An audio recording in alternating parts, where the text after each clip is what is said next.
Good afternoon. So I'm here in this Gran and Blether kitchen this afternoon and I am going to make myself a nice cheese and onion soda bread. I've earned it. I've been doing my skip and blether this morning and I thought before I get changed, have a shower and get changed, I'm going to make something nice that will be then ready to have for lunch. So I began to put the flour in the bowl and I decided I'm just going to record it. So 450 grams of plain flour.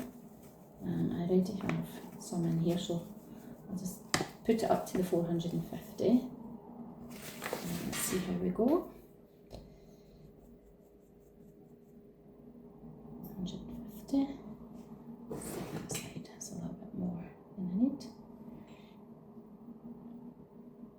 450.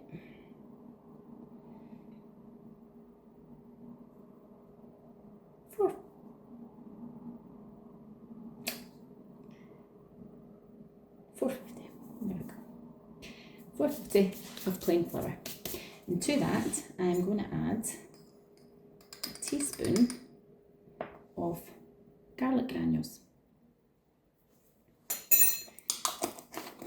And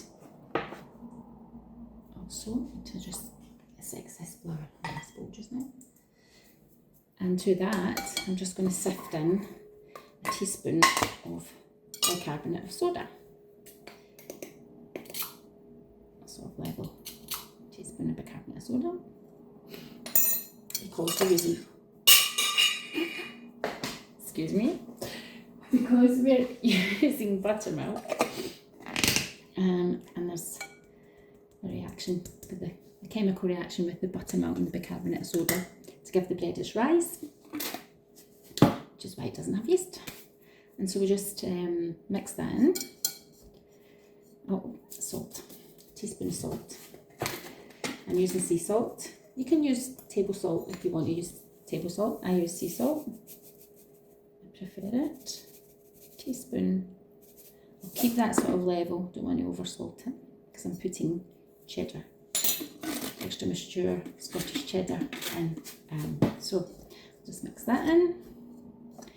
And to that I am adding my caramelised onion. So this is one small red onion that I've caramelised with balsamic vinegar and a little brown sugar. How I've done this is on a previous post that I have done where I made egg muffins. So it's the exact same. So really all you do is you chop them up small, a small red onion, and you put them in some olive oil, maybe half a tablespoon to a tablespoon of olive oil, and saute those off. So on top of that, once the oil's warm enough and you put your onions in, sprinkle over a tablespoon of light brown sugar and a tablespoon of balsamic vinegar. The balsamic vinegar I use is quite a thick and syrupy one, so I half the sugar. I use half a tablespoon, but if you're using a more strong vinegar or a less expensive, because it's quite an expensive one, if it's a less expensive balsamic vinegar and it's a bit more watery and a bit more strong vinegar, then you would do the tablespoon. If it's a thick syrupy vinegar, there's such sugar in that, so I would just use half a tablespoon. And you just put that to a low fry, like a simmery fry, and just leave that, and it takes about 10 minutes. Just stir it once and that's it, and then let them cool, and that's it. So that goes in, and those onions go in. And also I have,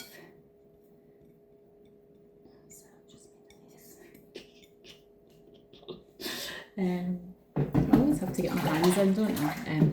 Okay. And I have 120 grams of extra mature Scottish cheddar. I'm going to use most of that. So I'll put that in. And I'll keep some for sprinkling on top of the loaf when it's done. There we go. Yeah, I would just leave a bit. It's maybe about 20 grams. So put 100 in your bowl. And then to that, I'll just mix all the dry ingredients together with my fingers. I like getting the hands in, the hands on. So so. And that's all incorporated, mixed. And to that, I'm adding 300 millilitres of buttermilk. Now, I sat that out before I went round to do my exercise to sit at room temperature. And I'll just put a little well in the middle and I'll just pour all of that in. I'll leave a tiniest little dribble in the bottom, and I'll show you why. And then I'm going to incorporate that in with a knife to begin with. It just means I'm not handling it, so you should really handle this as little as possible. I'll just get it to mix through until it kind of comes to a dough. And I'll show you. It's starting to pull together. If it doesn't pull together and it's too dry, just add a little bit more buttermilk. This should be fine. It kind of depends if you've put extra cheese in or whatever. It might need a little bit more liquid to pull it together, but I'll try as is. So knead it gently to pull it together. And form a dough. Yeah, it might need a little bit more buttermilk. I might have to. There's still a dribble in the bottom of it, so this should be enough now. Let's see. As I say, you don't really want to be handling it too much. Should be enough. So knead it together till it pulls away from the bowl, more or less cleanly. Apart from the stuff that's stuck off my fingers. I'm great at this. So professional. I'm a home cook, remember. Home cook, no professional. Right, that's looking good. Okay, so I'll just scrape this off my fingers. There we go. Doughy, sticky. Right. Okay.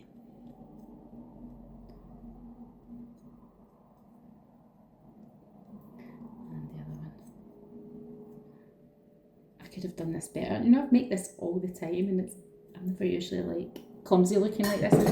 It's always the way you try and impress anyone or do something and look good. Never was it. Right, so that's pretty much all of that. It's coming away from the bowl in a big shaggy dough ball. And there's a couple of little bits, I'll stick them on. And you see it's kind of more or less come away from the bowl. Stick this on a lightly floured worktop. No, actually, I'm just I'm going to put it on a pre-prepared tin. I'm going to bring this down so you can see. Sorry about that. Just lightly floured. I'm going to set that on the top of there. As I say, it doesn't need much handling. Put that into a sort of dome shape. Slightly dome shape. Couple a little bit extra. I'm just going to stick that on. So, what I would then do is, with the little bit that's left in here, put that on my hands, a little dribble, and just pat the top of that. Just pat the top of it. You could sort of pour it on if there's a little dribble left. It's just a dribble, it's just a drizzle. It's just like how you'd maybe brush egg or milk over a pastry. It just makes it tacky. Just going to wipe my fingers. Right. And then you take a sharp knife and cut it sort of halfway through and across. Just lets it bake right the way down. There we go. And then I'll sprinkle the rest of the cheese on top. There we are. Don't actually need all that.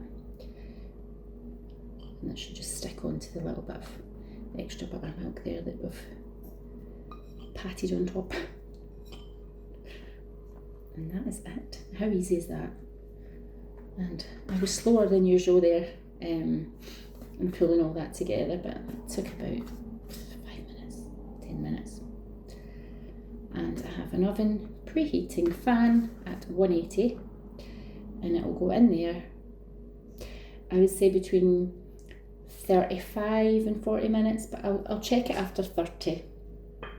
I'd say probably, I think the last time I made it, it took 35 minutes, 40 minutes maybe. Can't remember, it's been a little while. I've made it a lot more. And that's it. That is your lovely cheese and onion soda bread. Let's see it when it's done. And I've had a shower. So it's time to bring the bread out of the oven. And let's see how it's doing. And that has been 35, 37 minutes. Ooh. We'll just do the quick hollow tap test. So I will bring it over here for a second. And if we lift it and come in close, tap, sounds hollow. So that's a sign that it is definitely cooked through. I'll just leave it on cooling rack for 10 minutes or so. No one cut it straight away, it'll be sort of moisture in the middle, so we'll just leave it 10 minutes or so to cool down a little. But that is looking lovely, crispy crust. Smells absolutely amazing. So I cannot wait to get my laughing gear around that. So we'll come back in 10 minutes and I'll cut a slice. So my husband is impatiently waiting on a bit of this bread. And it's probably cool enough, maybe not, but we're doing it. Ta-da! How lovely does that look? It smells so good. I really wish I had smell-o-vision. Here we go. Listen to that. Yes. That's what we like. Ooh, yes. Oh, I love the crispy bits.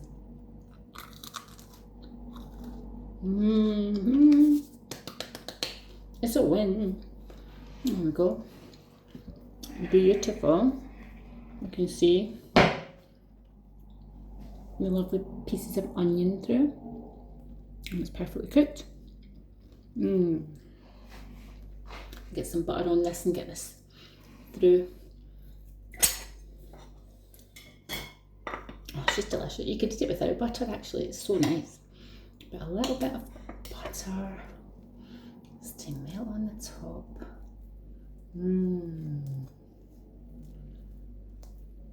Simple things in life. Warm crusty bread and butter. Look at that, slathered on. Delish. Oh, it smells.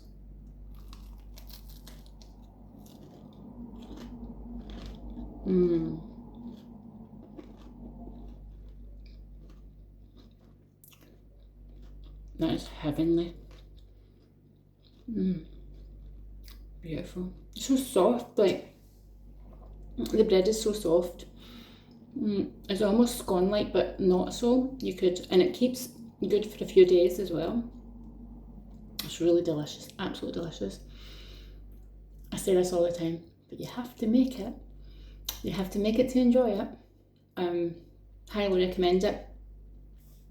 Those onions coming through, the saltiness with the salt.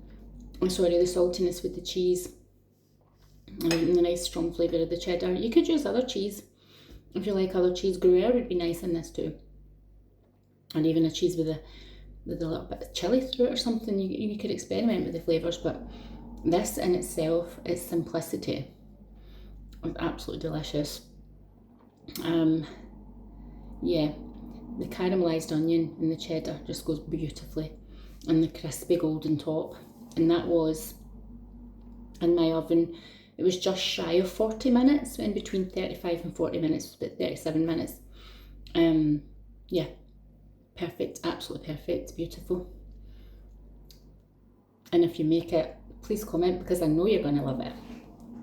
And that is another one. So I'm going to get this sliced up and give it through to his lordship, who's busy watching football. So see you soon for another.